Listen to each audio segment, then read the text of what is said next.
Hey, this is Jordan Belfort, the real Wolf of Wall Street, and you're listening to the Anthony Rogers Show. And we have Saundra McDowell that ran for Missouri State Governor. How are you doing? I'm doing great. Thanks for asking. How are you? Not too well, Not too well. I'm just joking. I'm doing good. But tell us a little bit about your whole. Maybe we need to talk about that first. What's going on? Yeah, I got a lot of problems. I'm glad you want to do this interview. It's to help me out through my life. You're not my psychiatrist, so.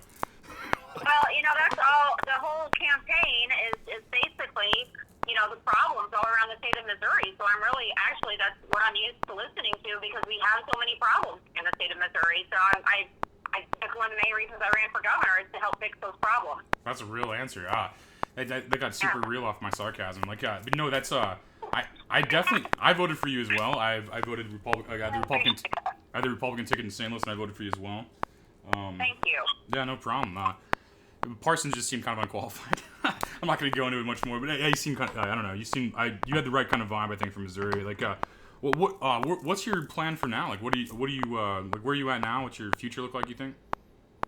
Well, it's hard because everyone that I talked to, and of course I was out talking to everyone. I went all around the state, crisscrossed back and forth everywhere I could possibly go, even when things were closed down, during COVID and the shutdown. I still just set up my own fundraisers and meet and greet so I could still meet with people and talk to them. And everywhere I went, I had the same response that you just gave me about Parson is that, he hasn't been doing a good job. He isn't qualified for this position. He's not able to bring our state out of this, whatever you want to call it, so many different words for what's happened this year. But our economy is hurting very badly, and he's basically blowing smoke saying everything's fine when everyone in Missouri knows that it's not fine.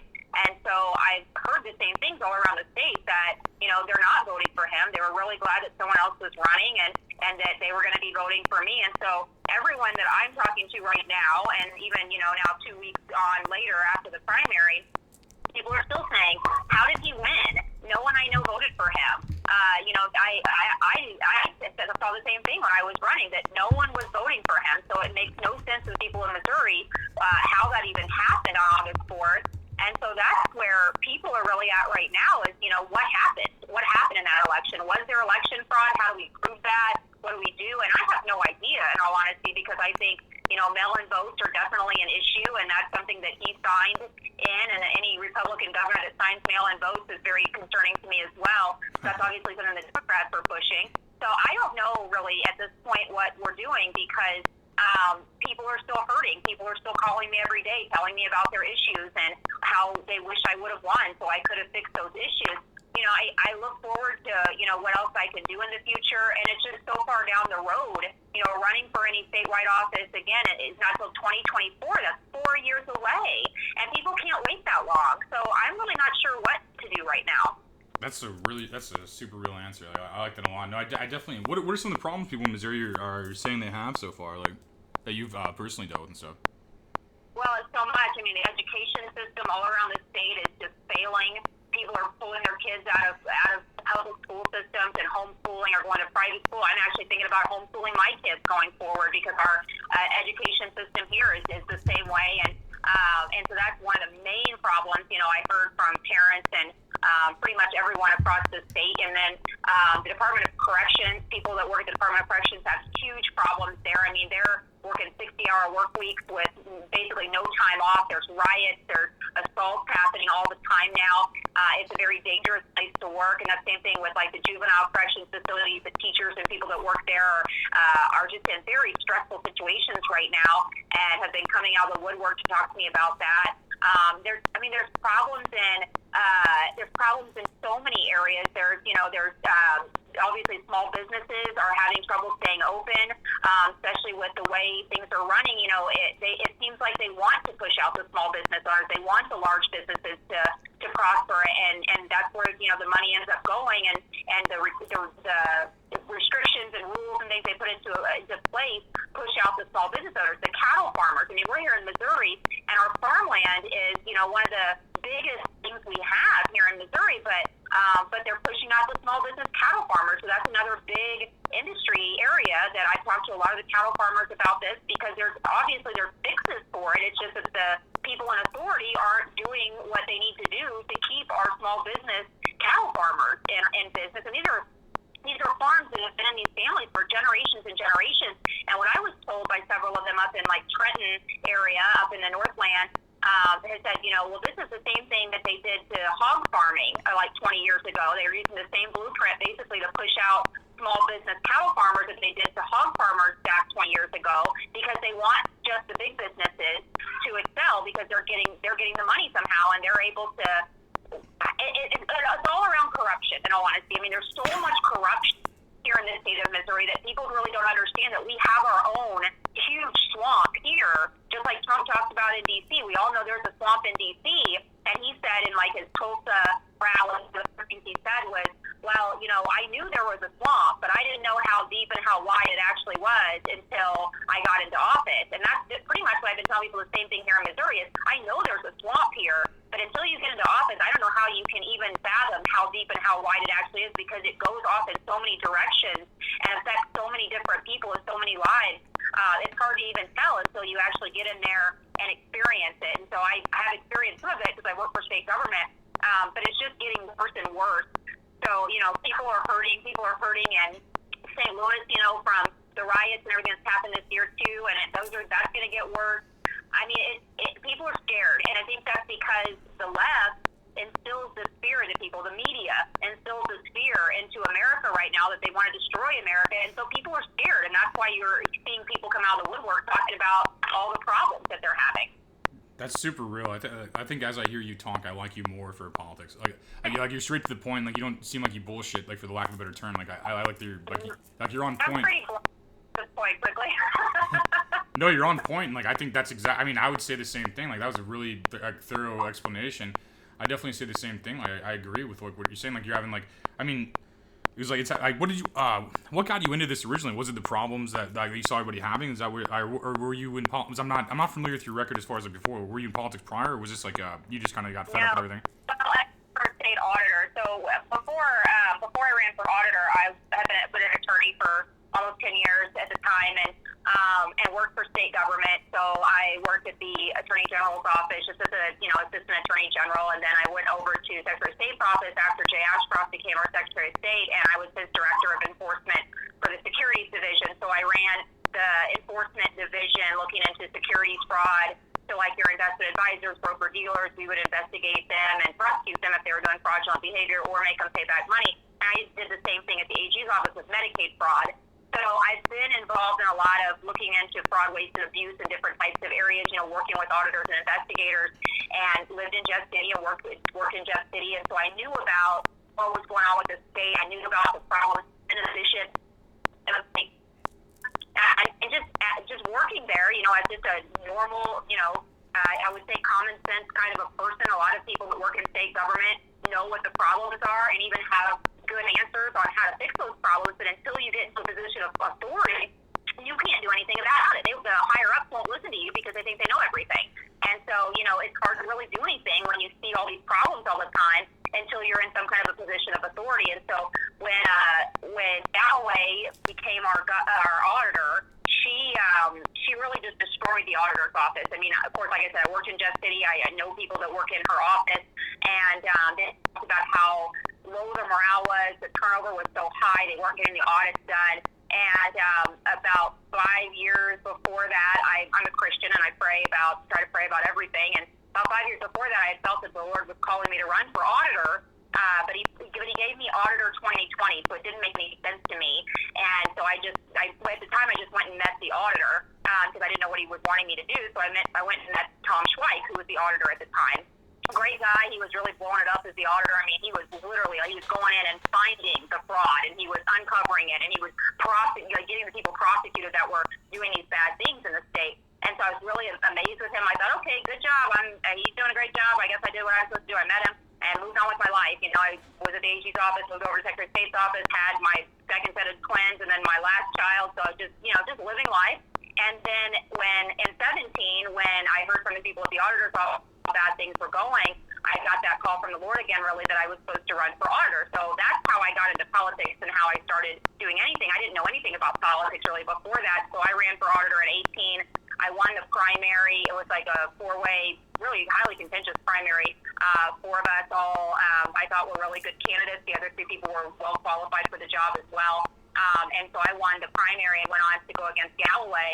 And even with the GOP and the establishment working against me and not helping me, but actually calling donors and voters, telling them not to donate and vote for me, and not having any money, compared to what Galloway had, I still only barely lost to her with like 139,000 votes shy of beating her. And so after I lost, that's when people were telling me, well, they were calling people, telling them not to donate and vote for you, and it kind of made sense to me because after I won the primary, I went into the GOP office in Jeff City, and the executive director was there, and he kind of told me right out of his mouth, he said, well, we weren't expecting you to win the primary. We thought David Wassinger would win because he had all this money, so we just expected he would win, but we didn't think he would beat Galloway.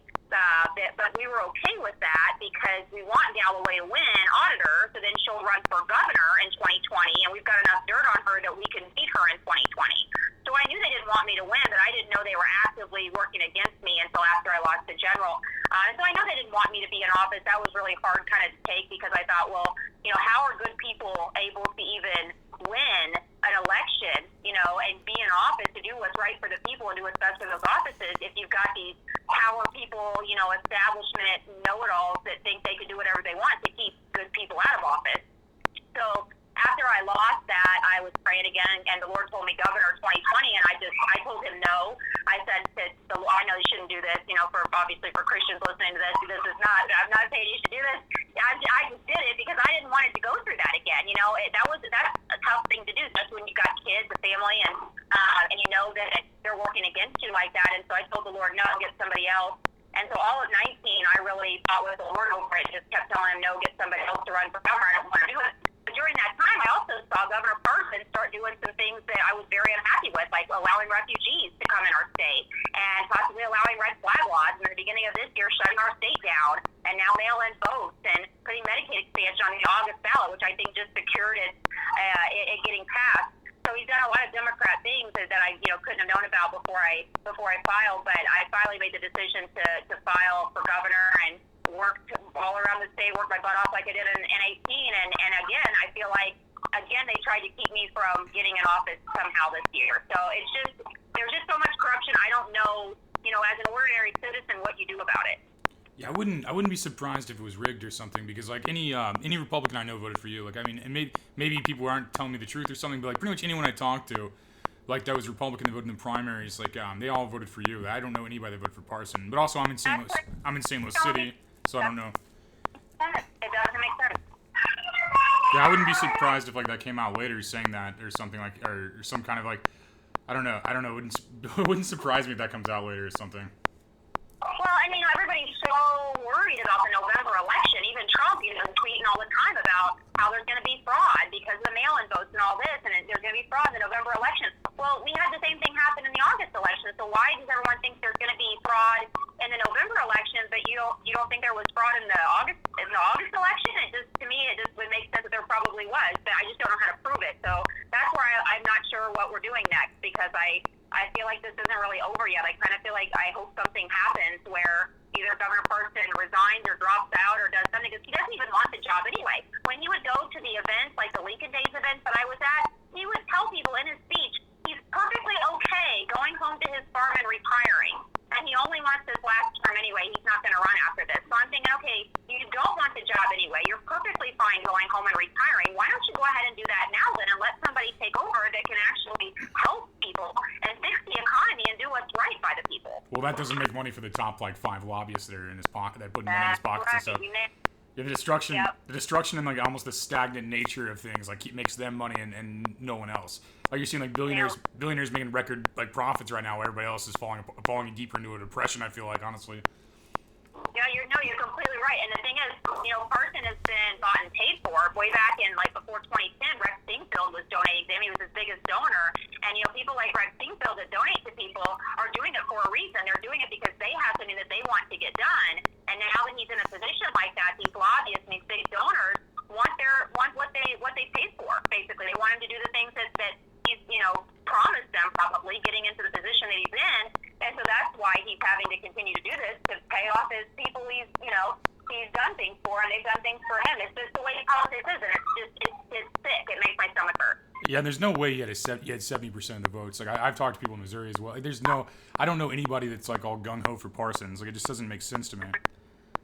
Well, the funny thing is it's not really funny, but the guy, one of these guys that was helping me in one of the smaller areas, I won't tell too much about him, because I don't know if I want his name out there if someone was listening to this that might harm somebody. But anyway, somebody told me that he was talking to a guy that's an establishment guy down in the Seymour area, and I know exactly who he was talking to. And this guy supported me in 2018, and he told him that he knew he wasn't going to support me for governor because he knew I was going to lose. And he knew I was going to lose by basically 4 to 1, that Carson was going to win by 75% of the vote, around 75% of the vote. And he knew this back, weeks before the election. This was back in, I think, beginning of July when he told him this. That's insane. And to me, how in the world would you know that second you're so confident about it when that's preposterous to anybody listening? Like, how is he able to win with 75% of the vote when there's 4 people running? It just seems, it seems crazy. But that's exactly what happened. And so the fact that this one man, basically called it, and he's an establishment person, is another red flag to me that something is wrong here. And it's funny, it's like your instinct almost, I don't know if I'm speaking for you or not, but your instinct was saying kind of that, like, you don't know what's going to happen if something happens. And I almost have that overwhelming, sense also. Like, I feel like September, October are going to be big for politics. And I have this almost overwhelming sense that just something unprecedented is about to happen. And I just don't know what it is. And I don't know good or bad, but I mean, you almost touched on that a little bit too when you're saying that. Like, I almost feel that too, but my brain doesn't understand it yet. Right. No, I think you're right. That's what I feel like. I mean, you're not putting words in my mouth. That is what I feel like. I feel like I can't make a decision on what I'm supposed to do next because in some weird way this isn't over.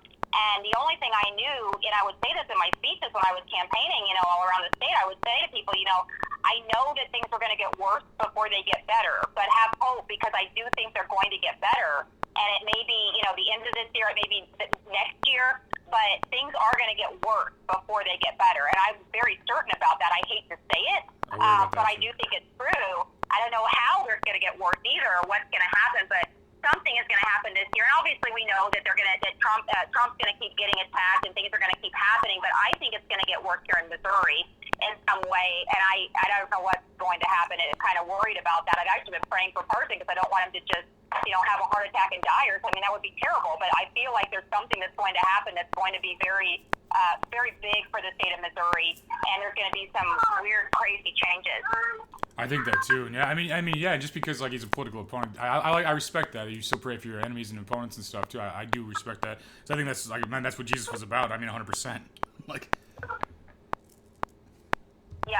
And I think that it's just a weird time. I have a lot of ideas too. I mean, worst case, I'd think a second American Civil War and then a communist country attacking us after. That's kind of what I see in my head. But I'm just trying to figure out a way to where that doesn't happen, or and pray for a better future for sure, and actively try to get it going. Well, and that's something that people have told me too, and I hate to hear it, but I understand what they're saying is that one thing that is going to make people really just, I think, explode and some kind of a civil war may take place if they mandate vaccination for COVID. And it's so weird that would be the thing that people are so irate about. And the fact is, I like Trump. I don't agree with everything that he does. Of course, I don't think you're ever going to agree with somebody on everything anyway. Yeah. But he's even, we should do, we got to get these vaccinations done. We got to get these vaccinations done. Well, if they try to mandate the COVID vaccination, people have already said you're not giving me that vaccination, and I will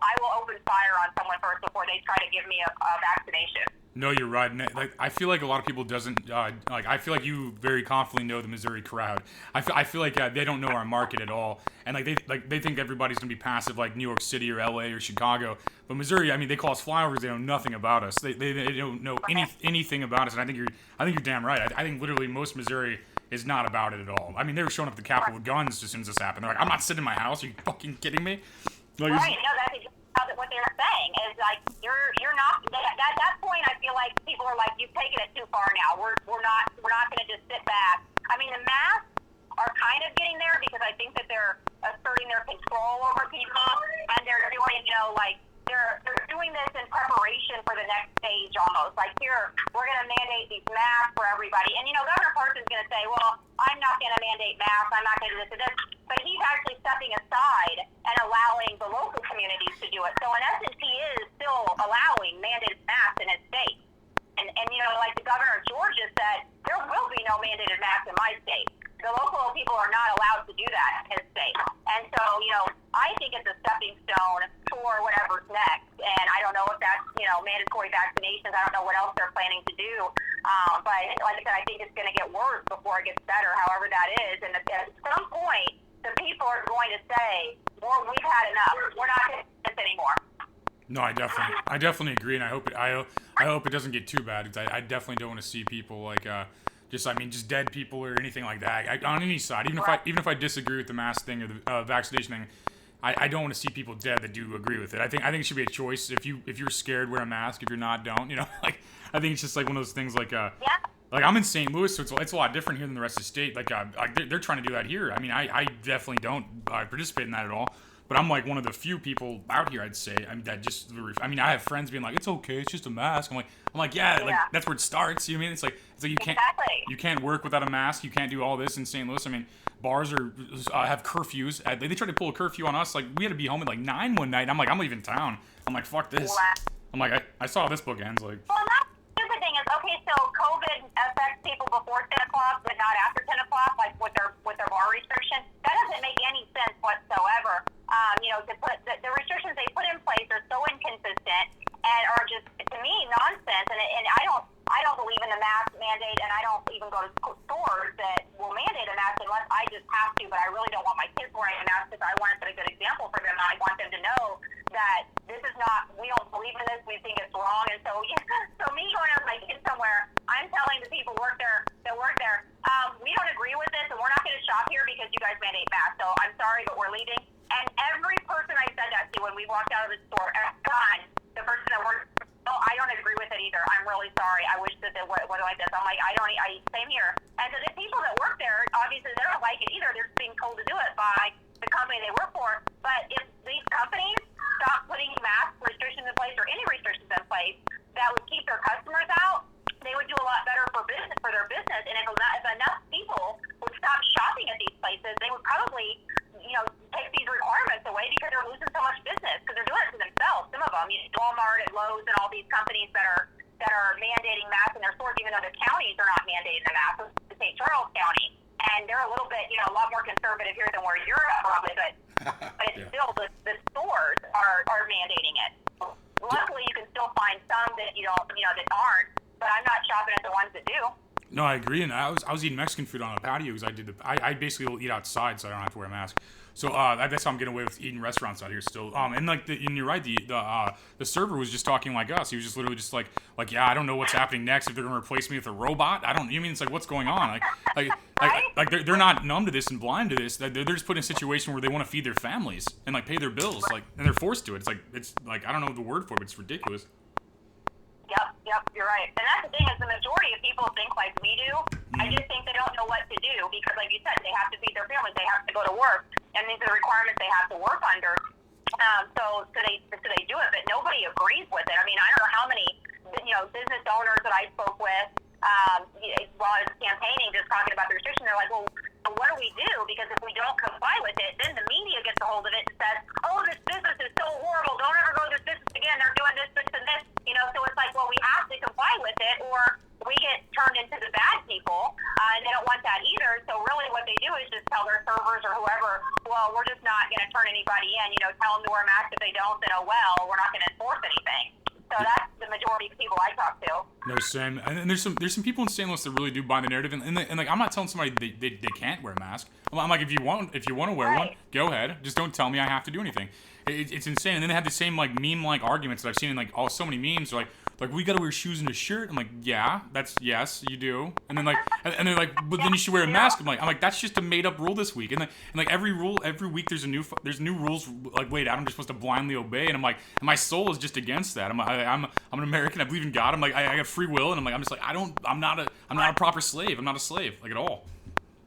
Right. Well, that's what they're turning us into, and that's the point. You know, that somebody put a meme up that I thought was really funny. That they said, well, you know, somebody on TV told you to wear a mask, and you're not going to stop wearing a mask until someone on TV tells you don't have to wear it anymore.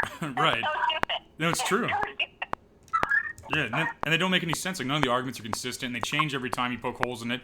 Like, it just doesn't make any sense. I think it is indoctrination to make people obedient and keep it going. Like, one day it's gonna be like, yeah, you just need the mark of the beast to work at this bank, or you need the mark of the beast to work at this KFC, or you know, it's just like, and they have the worst. I think fast food has the worst, honestly, because like they just look miserable with those masks on, and it's like, and like I love Taco Bell, so I hate seeing that. It's like.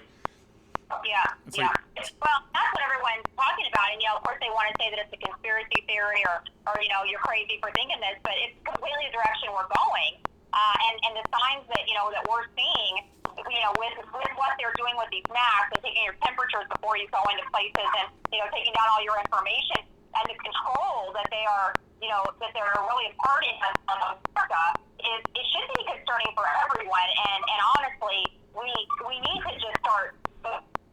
Just say we're not going to do this anymore because it's just going to keep getting worse, and at some point it is going to be like, okay, well, if you don't have a vaccination, you can't come in this place, you can't come into the store, you can't do this, you can't do that if you don't have a vaccination, just like the mask. And that's where people are at with it. It's like, well, you know, when it continues to go where you're going to control us and tell us you have to have this and this in order to actually, you know, live life and be in society, you know, people are going to cave, a lot of them, but a lot of people aren't, and that's when that civil war is going to happen, is at this point, we're done. We're not taking this anymore. And I think that's right around the corner. I mean, when are these vaccinations supposed to be done? You know, the end of this year, beginning of next year is what, and I think I just saw something about they're actually going to be ready sooner than they thought. So it depends on how the state, I think it's going to be a state thing. If they mandate vaccinations in the state for, you know, COVID or whatever it is, you know, in the future as well. But right now, COVID, you know, if they mandate it, then everyone in that state has to get the vaccination, and that's where I think you're going to see the unrest, and that's when you're going to see people start actually, you know, doing something about it. But what are you going to do? You don't get the vaccination, and then what? You can't go out in public. You can't go and, you know, go to the grocery store. You can't go get this or that. How long is that going to last for? Because if they're taking down everybody's information the way they have it, especially with our phones and stuff, I mean, I've got crazy stories from people about how much our phones are monitoring us. I mean, we saw that even with the COVID app or whatever that came on the phone this year to let you know if you came in contact with somebody that has COVID. That's crazy to me. So they've been, you know, monitoring us. They know where we are. They know who's going to be able to get who's getting the vaccinations, who aren't, and then what are they going to do to the people that didn't get one? I mean, this could get very bad in the next year or so, or maybe even less. It's highly concerning to me. Yeah, we need a strong we need a strong exit strategy to basically get out of this with the least amount of casualties possible. Like I think basically like I would like no war personally, but I get it. Like I mean I get the tensions and and I think that's what a lot of regulations are, is to build tension. Like to stay home for 2 months and then and then you get mad about a TV clip and then and then now you can't relieve any stretch at a bar. You have to go home at 11. So what are people working for right now? It's like there's no place. I mean everyone just works all day and then is scared at their house all day afterwards because they can't go anywhere to relax or can't do anything. I mean, there's exceptions, but I mean, for the average person, I think they're being obedient, and there's no release. There's just building up all tension. Yep, you're right. You're right. But I love. Oh, sorry, go ahead. Is an exit strategy, like what is that exit strategy? Because that's what I think. That's what people are looking for. Is like, what do we do about this? And the only thing I knew to do, and what I know to do, is run for office and try to change it. But then you've got the corruption, where they're going to keep somebody like me out of office, so I can't change it. So then what do we do? That's exactly the thing. It's like I have a weird feeling that there's no way you only got like 16% of it. There's no way. I just, from people I talked to, I don't know your exact percentage, but it was way lower than it should have been. And and I'm not just saying that because I'm like a personal fan. Like this is like who I personally voted for. I'm just saying like I have ears and I hear people talk, and I've been throughout most of Missouri this summer, and it doesn't even make sense that that he had 70% of the votes. That makes no sense. Yeah. And like I mean that's why I'm doing a similar thing, like where I'm not gonna talk about a bunch of this your interview, but like I'm running for like Congress and stuff like that too. I could federally get rid of these things and like just write the laws to get out of this stuff, because it's just a joke right now, and like it's just such a joke, and like I would want nothing more than this to go back to where you end up so we figure out he cheated or something like that, and you end up governors. I'd love to work with you. Like, I think you have what it takes for Missouri, and I think you'd make Missouri look amazing. The same way I think Josh Hawley does out of like Lexington and stuff. And like I think that I think you have what it takes to bring Missouri to the next level, in my opinion. I demand a recount. I appreciate that. There's a couple of really good governors that I thought I'd really be able to work with, and we could really make some good changes for the country, not just for our states, but for the country, because that's really what this is about, is our whole country. You know, obviously, to me, Missouri is a leader in the country and should be a leader in this country. We're in the middle of the nation. You know, we're in the center of the nation, and we've got the second biggest financial industry here, St. Louis, under New York. You know, our state is so diverse. There's so much going on here that no other state has. It's like 6 different states in one. There's just so many great things about the state of Missouri, and there's so many things that we could and should be doing here that we're not. And so being able to, you know, lead our state into that would be wonderful. But when you have people that are working against you to keep you from getting there and keep the state from getting there, there's a purpose for that to me. You know, that's why George Soros is in our state. That's why, you know, he has an office in downtown St. Louis, because they're actively working to keep Missouri from being the leader in the nation that Missouri could be. And if anything, the same thing with Congress. I mean, how do these people like Ilhan Omar, you know, continue to win, and she just won her primary, I saw. You know, those people are the ones that want to destroy our country. And they're living in a place that wants those kind of people in Congress. They can keep doing this. And our state's not far off, in all honesty. The people that are winning in our state are not people that are really doing anything to promote Missouri. They're actually doing a lot to hinder Missouri.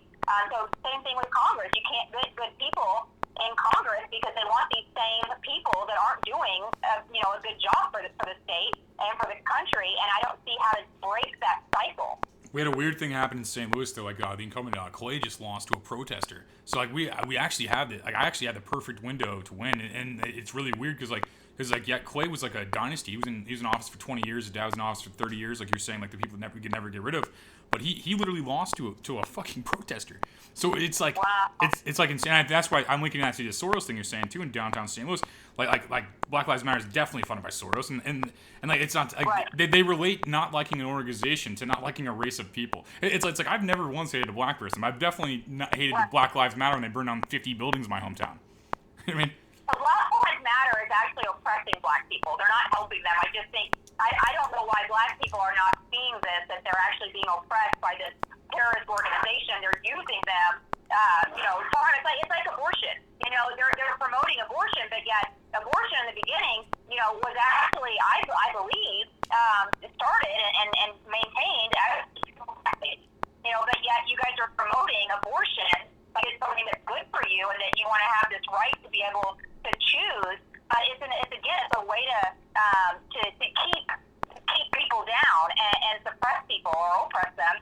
But it's a tactic. It's the same thing as Black Lives Matter is, and they're not understanding that, I guess, unless it's just all hype, and we're just seeing obviously all the paid for stuff that Soros and everyone is funding Black Lives Matter and Antifa are putting out there. But I think, you know, a lot of people are buying into this, especially our kids, you know, our young generations that are growing up in the public education school system that's indoctrinated into this, that white people are bad, and you know, and you know, gay and lesbian stuff is good, and all these things that, you know, I didn't learn as a child. That's, you know, taking history out of the school system, civics out of the school system. That's a huge deal, and they do that on purpose. You know, they're taking history out because we were founded on God. We were founded on, you know, the liberties that we're supposed to have, the freedoms that America was founded on. That's part of our history. And the reason they're taking history out of schools is so that the kids don't understand that that's what we're founded on, so that they can get rid of that freedom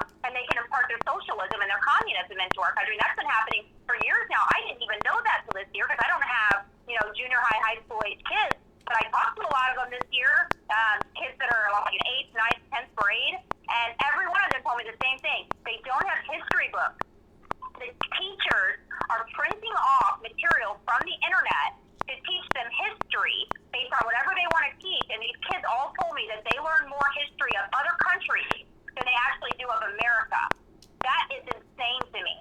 completely insane. I think it is communist takeover tactics. I think they're trying to push us into a civil war and then attack us. And I think it's the Chinese Communist Party, and I think it's a former Soviet Union. And I think that basically, I think it's these countries funding this, and they want our collapse basically. Because they wanted us to collapse, so then they could attack us. And I think they'll make us fight. Yeah, I think their plan is basically to start a civil war, make us fight for a couple years, and then invade us. That's what I think their plan is. But they're probably right. I mean, that's the thing. China's not doing good right now. They're not doing well at all. And I've thought since when I was in the military back, I was at West Florida. Actually, this was probably in like 2004. And even back then, I started getting into Model UN and in government and stuff. And I didn't know anything about politics. I mean, I was just a kid at that point still. And all I knew was what I did in the military, and what I had gone to school for, which was philosophy and politics. Started getting into politics, and at that point, I'm like, this seems pretty clear to me that we're going to be at war with China someday. I mean, seems like obvious? And everyone was like, well, I guess. I mean, it kind of seems like. But I thought, well, just even back then, it seemed clear to me that we were going to be at war with China. And so, to me, it's not far off now that we will be, and that I think we already technically are at war with China. And the things that Trump is doing, like the tariffs and even the things that I agree with him on, pulling China out of our country, the pharmaceuticals. I mean, until this year, COVID is obviously bad, and I know it's a real thing. It's a virus. People have gotten sick. People have died. But some good things have come out of it as well. Like, I mean, I would never have known, and a lot of people didn't know this either, that China had over 93% of our pharmaceuticals. Or China owns a lot of our farmland and a lot of our businesses. I didn't know a lot of that till this year. But that should be a huge concern to people, that China has owned so much of our stuff here that they've done that on purpose over the years to take over and to do probably exactly what you said, to get this civil war started, so that whatever their plan is for us to sit here and kill each other, so they can basically come in and take over. And I don't know how long that plan is for, like what their time frame is on it, but I feel like it's getting pretty close. Yeah, no, it's definitely crazy. I feel it too, and I mean, we have a lot of things. I mean, like, you had Australia on fire at the beginning of this year. You had the entire world shut down this year. I mean, they're going after our allies. You had like all these countries, Europe and America and Australia, pulling out of trade with them for the most part. So I mean, we're basically starving them now at this. I mean, not necessarily. It's a strong word, but economically starving them at this point, and kind of like going through. And I think that it's going to go to a breaking point. I hope that we're all in this together type thing, because I mean, nothing is weaker than a divided America. Nothing's stronger than a united America. It's just like it's just like that. And it's like I really hope that there's enough people that with their head out of their ass to where they can actually see what's going on. And like you're right. Though, because nothing is stronger than a united America, and I think that people are more united than what we really think they are. Like, of course, like, you're out there talking to people, I'm out there talking to people, and everyone thinks the same thing. All the people I'm talking to think just like we do. And this isn't just a bunch of Republicans. I didn't go to a bunch of Republican clubs, so those were all closed down. Those states were closed down for COVID. So I was setting up my own meet and greets. I was having my own rallies. I was talking to business owners. I would talk to people at gas stations or restaurants or wherever I would go. I would talk to people and tell them what I'm doing. And almost everyone I talked to thought the same thing that we're talking about right now. And these are people, like I said, they're not political people. That's my thing going back to Parsons. All of them said, well, I'm not voting for Parsons. I'm looking for someone else. I'm so glad I got to meet you, because I'm looking for someone else to vote for. So everyone thinks the same way. And these are even, these are just your everyday citizens that are out shopping at Walmart or, at the gas station. That's a good sign to me that people all think the same way, because I think that, when something does happen, we will become united. And I think we just need a good leader that's going to lead us into what we do next, what that movement is on how to handle it. And I don't know who that leader is. I don't know, what the next step is and what's going to happen. But I feel like if we had that one strong person that came out to say, okay, this is what we need to do, and enough people could get that message, people would do it because they don't think like we do. No, I totally agree, and I think that was such a good point. Let's stop it there and throw out any social media you have or anything like that, because I just want to end strong. That was great. Like, do you ever throw out any Twitter, Facebook, any of your stuff? I'm still on social media. I'm still actually putting stuff up because people keep contacting me and telling me about stuff, so I keep tweeting and putting stuff on Facebook about things, so I'm going to keep doing it. So I'm going to keep it active. active. My Facebook is McDowell for Governor. My website's still up. Also, it's McDowellforGovernor.com. I have my platform and everything on there that I ran on. My email is Saundra at McDowellforGovernor.com. Twitter is McDowell for Governor. We changed that, McDowell for Governor. And then I have Instagram also. That's just Saundra McDowell. So it's I'm pretty active on there. I try to keep people updated, but you can also message me on any of those sites. And if anyone that's listening has suggestions on what we need to do going forward, I'm all ears, because I think that's where we're at. Is we've got to figure out a next step on what we as a state and a country need to do to combat what's ahead, which is probably something that's very bad that's ahead. So we need to have that plan, like you said, that exit strategy on how we get out of what's happening right now. And I think that you look to the people for that advice. The people know.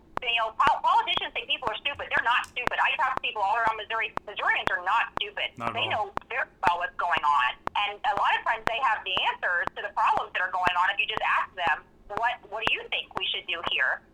So yeah, if people have questions or answers or advice, I'm all ears. Please message me and we can talk. Cool, and also demand a recount.